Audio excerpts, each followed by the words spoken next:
Assalamualaikum warahmatullahi wabarakatuh.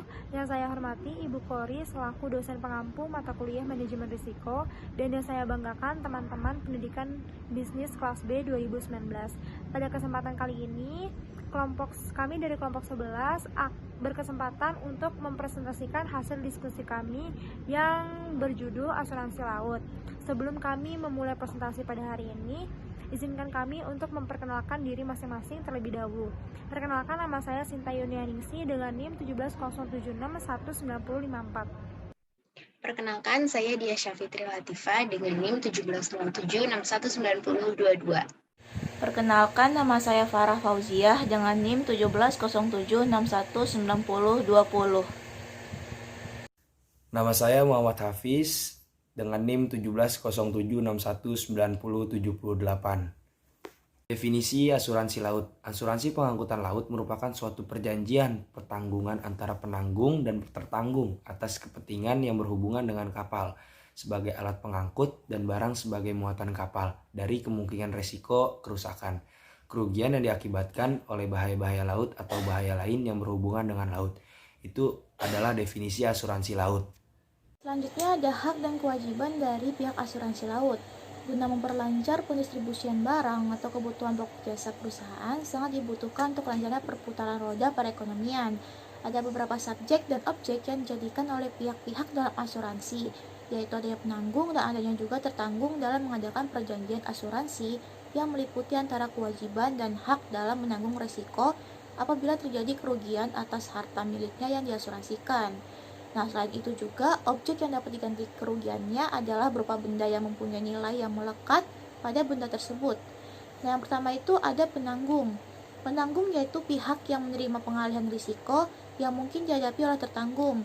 Hak utama dari penanggung ini adalah mendapatkan premi dalam jumlah yang telah ditentukan. Nah, sedangkan kewajiban dari penanggung sendiri adalah untuk memberikan penggantian kepada tertanggung karena suatu kerugian, kerusakan, atau kehilangan keuntungan yang diharapkan yang mungkin nantinya akan diderita. Menurut HMN Purwosudipto, kewajiban-kewajiban dari pihak penanggung adalah sebagai berikut. Yang pertama, menyediakan alat pengangkut yang akan digunakan untuk menyelenggarakan pengangkutan. Nah, yang kedua, menjaga keselamatan orang dan atau barang yang akan diangkutnya. Nah, dengan demikian, maka sejak pengangkutan orang atau barang yang diangkut tersebut, maka sejak saat itulah pihak penanggung mulai bertanggung jawab. Yang ketiga, mengusahakan pemeliharaan, perlengkapan, atau peranakbuahan alat pengangkutnya. Nah, selain ada kewajiban, tentu ada hak pula yang akan didapat oleh pihak penanggung. Dalam Undang-Undang Nomor 22 Tahun 2009 terdapat beberapa hak dari pihak penanggung, yaitu sebagai berikut. Nah, yang pertama, perusahaan angkutan umum berhak memungut biaya tambahan atas barang yang disimpan dan tidak diambil sesuai dengan kesepakatan. Nah, yang kedua, perusahaan angkutan umum berhak menjual barang yang diangkut secara lelang sesuai dengan ketentuan peraturan perundang-undangan jika pengirim atau penerima tidak memenuhi kewajibannya. Nah, yang ketiga, perusahaan angkutan umum berhak untuk menahan barang yang diangkut jika pengirim atau penerima tidak memenuhi kewajiban dalam batas waktu yang telah ditetapkan sesuai dengan perjanjian angkutan. Yang kedua ada tertanggung. Tertanggung yaitu pihak yang mengalihkan risiko yang mungkin akan dihadapinya.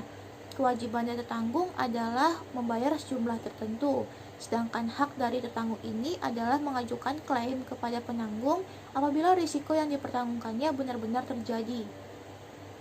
Dan selanjutnya di sini saya akan membahas tentang manfaat dari asuransi laut. Yang pertama adalah dapat menjamin kerugian-kerugian yang ditimbulkan dari adanya kejadian-kejadian yang tidak terduga dan kejadian-kejadian tersebut menimbulkan kerugian. Lalu yang kedua yaitu manfaatnya dapat dirasakan oleh pengusaha. Karena bagi pengusaha, asuransi laut ini dapat menguntungkan dan juga menambah efisiensi. Sebab apabila kepentingan yang diasuransikan terkena risiko dan mengakibatkan kerugian yang paling besar, maka pemilik usaha akan mendapatkan ganti rugi dengan membayar premi yang jumlahnya tidak banyak alias sedikit, dan juga para pengusaha tidak perlu khawatir untuk melanjutkan usahanya karena usahanya tersebut telah terhindar dari risiko kerugian dan juga kemacetan perkembangan usahanya di kemudian hari. Jadi para pengusaha tidak perlu khawatir akan risiko yang akan terjadi di masa yang akan mendatang. Saya juga akan membahas tentang prinsip dari asuransi laut. Ada 5 prinsip yang terdapat dalam asuransi laut. Prinsip-prinsip dasar penutupan asuransi merupakan dasar persetujuan asuransi yang harus diperhatikan dan dipenuhi oleh tertanggung dan juga penanggung, serta merupakan prinsip yang mengikat kedua belah pihak meskipun tidak dinyatakan secara tertulis dalam polis. Yakni dibagi menjadi 5. Yang pertama adalah kepentingan yang diasuransikan atau yang disebut dengan Principle of Insurable Interest.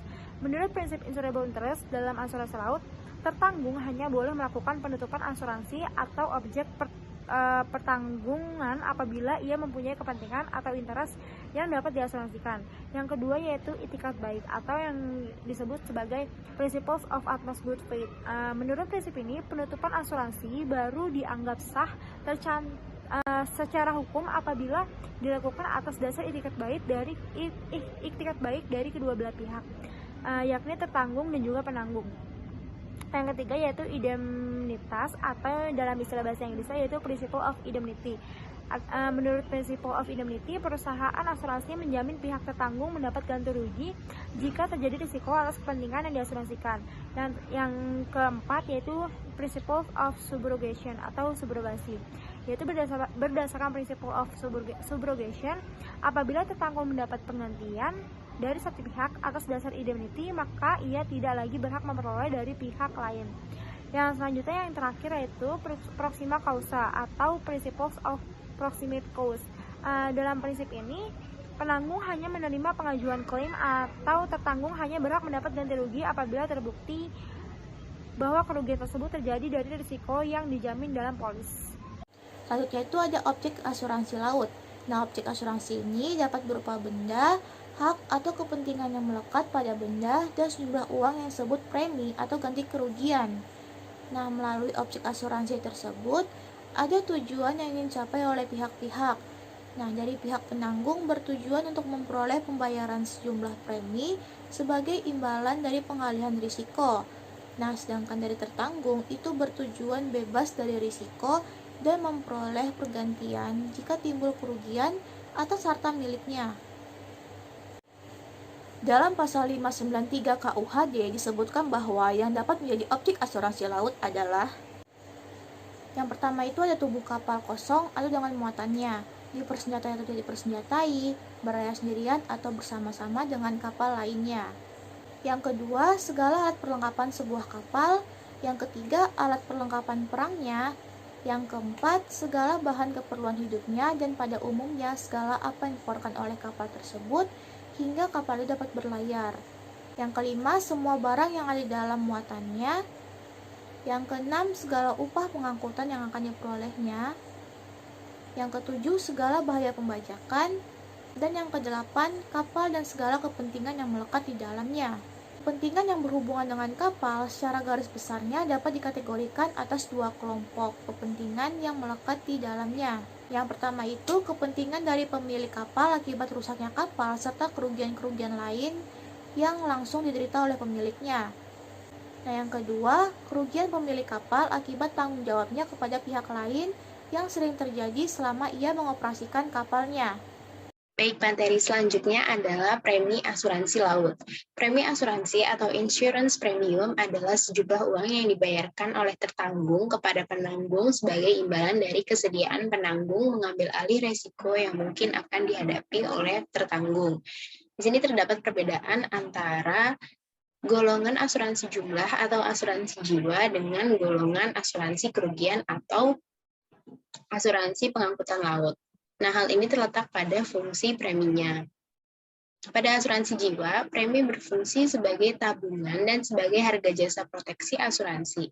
Sedangkan untuk asuransi laut, fungsi premi asuransi hanya sebagai harga dari jasa proteksi asuransi yang diberikan oleh pihak penanggung selama jangka waktu kontrak atau masa berlakunya jaminan polis.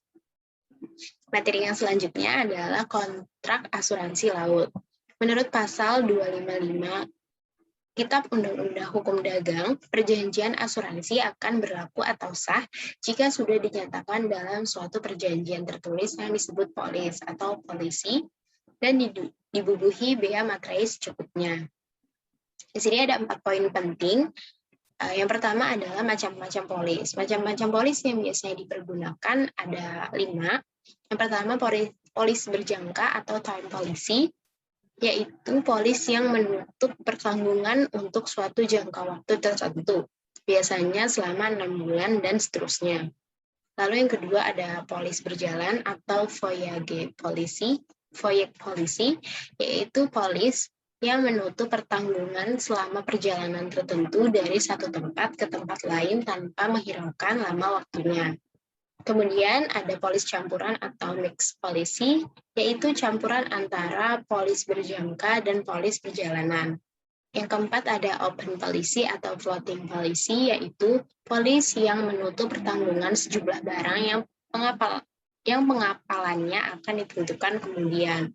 Lalu yang terakhir ada open cover, yaitu suatu polis yang menutup sejumlah barang dalam jangka waktu tertentu, sedangkan pelaksanaannya akan ditentukan sesudah pengapalannya.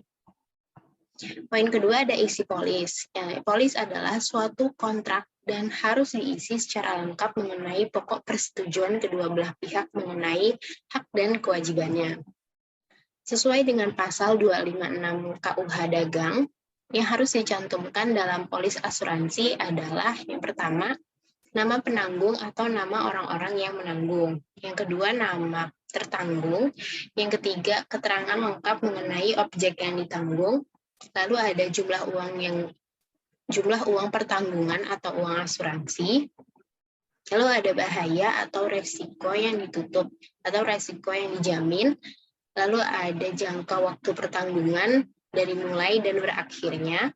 Ada premi pertanggungan dan semua hal dan keadaan penting bagi suatu pertanggungan serta persetujuan lain yang telah dicapai antara pihak-pihak yang bersangkutan.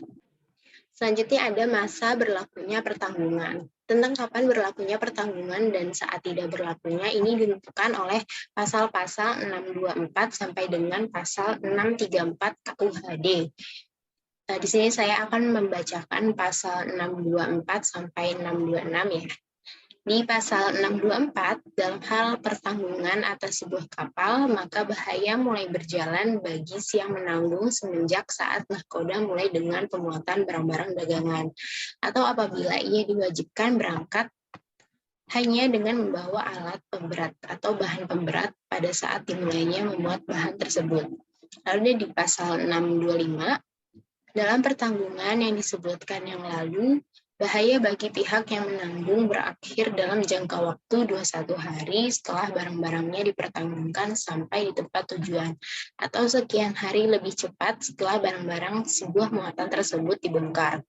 Lalu di pasal 626, dalam halnya sebuah kapal dipertanggungkan untuk sebuah perjalanan pergi pulang, atau untuk lebih dari suatu perjalanan, maka pihak yang menanggung semalam itu menanggung bahaya sampai dengan 21 hari semenjak diselesaikannya perjalanan terakhir atau beberapa hari lebih cepat setelah barang-barang muatan terakhir telah dibongkar. Dan sisanya bisa dibaca di internet. Lalu yang terakhir adalah berakhirnya polis. Berakhirnya polis asuransi dapat terjadi karena hal berikut. Yang pertama, batal atau berakhir sebelum waktunya. Di sini ada 5 poin. Yang pertama, tertanggung memberikan keterangan-keterangan yang salah, tidak ada itikat baik atau utmost good faith. Lalu tertanggung tidak mempunyai kepentingan yang diasuransikan atau insurable interest. Lalu ada terjadinya penyimpangan dari ketentuan polis, seperti penyimpangan dalam hal dan percobaan perjalanan yang tidak sesuai dengan ketentuan polis. Kemudian ada perjalanan dihentikan sebelum waktunya atau berlaku untuk polis perjalanan.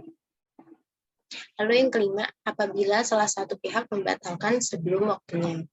Lalu ada berakhir secara wajar. Ini jika perjalanan telah selesai atau berlaku untuk polis perjalanan, atau di poin kedua ada jika tanggal jatuh tempo telah sampai. Lalu setelah penanggung membayar total kerugian klaim, dan jika pembatalan dilakukan oleh kedua belah pihak. Slide berikutnya kita akan membahas tentang klaim asuransi laut. Klaim dalam asuransi ialah tuntutan ganti rugi yang diajukan oleh tertanggung kepada penanggung karena kepentingan yang diasuransikan mengalami kerugian atau kerusakan atas barang yang dipertanggungkannya akibat dari suatu peristiwa selama barang dalam proses pengangkutan. Jadi ini tuntutan ganti rugi ya yang diajukan oleh tertanggung. Nah, di klaim asuransi ini terbagi dua nih. Nanti kita akan bahas. Nah, ini kita akan membahas nih apa saja sih yang termasuk dari klaim asuransi laut. Nah, yang pertama itu ada prosedur pengajuan penyelesaian klaim. Nah, prosedurnya itu yang A nih pemberitahuan kerugian, yang B survei kerusakan dan kerugian, yang C mengusahakan kelengkapan dokumen pendukung klaim. Nah, yang kedua nih yang harus dihituin ialah dokumen-dokumen pendukung klaim asuransi. Yang A-nya itu polis asuransi atau sertifikat asuransi. Ini termasuk dalam dokumen-dokumen pendukung klaim asuransi.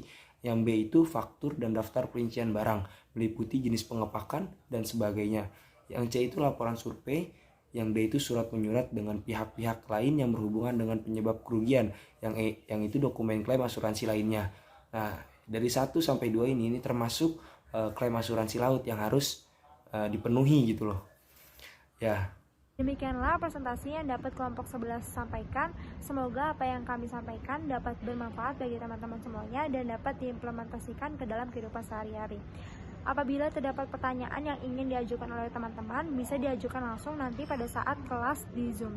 Kurang lebihnya mohon maaf, kami dari kelompok 11 izin pamit undur diri. Wassalamualaikum warahmatullahi wabarakatuh.